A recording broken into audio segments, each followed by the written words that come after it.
Education को इतना महंगा कर दिया कि यार हायर एजुकेशन हमारे लोग दे नहीं सकते।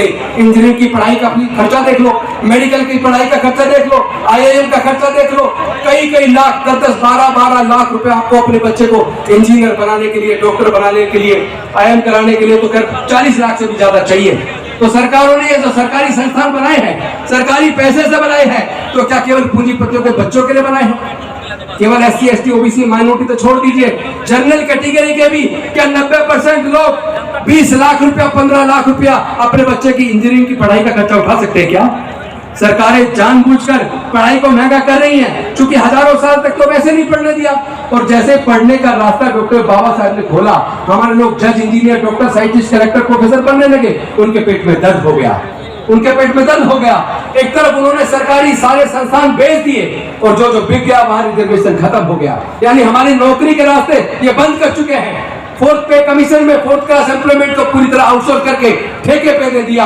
ठेकेदार हमारे आदमी का शोषण करता है, उसको पूरे पैसे नहीं देता और जो भी पूरे पैसे मांगता है उसे नौकरी से निकाल देते हैं। मैं पूछना चाहता हूं, हमारे सांसद और विधायक क्या गूंगे बहरे बन के बैठे रहेंगे? किस लिए आप लोग संसद में आए? डॉक्टर बाबा साहब अम्बेडकर ने आपको संसद विधानसभा में इसलिए नहीं भेजा था आप जाके गूंगे भरे बन के बैठ जाओ, आपके समाज का अधिकार लुटता रहे और आप चुप बैठे रहे। सबको डर लगा रहता है हमारा टिकट कट जाएगा। अगर सब डॉक्टर बाबा साहब अम्बेडकर के रास्ते पर चलेंगे और संसद के अंदर, विधानसभा के अंदर समाज के मुद्दों को उठाएंगे, मजबूती से उठाएंगे, किस का टिकट काटेंगे भाई? जो भी जीत के जाए वही बोले, वही लड़े, वही अपने रिजर्वेशन की लड़ाई हो, चाहे हमारे बहन बेटी की इज्जत की लड़ाई हो, चाहे हमारे युवाओं की लड़ाई हो। हम लोग जब सारे मिलके बोलेंगे तो किसी का टिकट कटने वाला नहीं है। वोट हमारा, राज तुम्हारा। ये कब तक चलेगा भाई? तो आप मनोहर कांसीराम साहब कह के गए थे, जिसकी जितनी संख्या भारी उसकी उतनी नहीं चाहिए। क्या हमारे अपने युवाओं की लड़ाई को नहीं लड़ना चाहिए? क्या हमारी बहन बेटी की इज्जत के लिए नहीं लड़ना चाहिए? जो लोग स्वाभिमान के से जी नहीं सकते वो तो वैसे भी मरे के समान है। किस बात के सांसद, किस बात के विधायक, किस बात के मंत्री? अरे मैंने मंत्री की कुर्सी त्यागी, लोगों ने कहा क्यों त्यागी?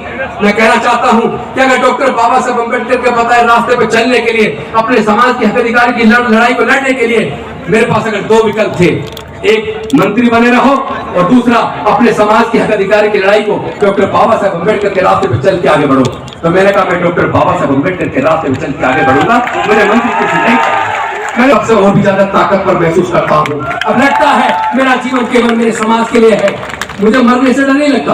और एक और बात, जो सच्चा अम्बेडकरवादी है उसे कोई खरीद नहीं सकता।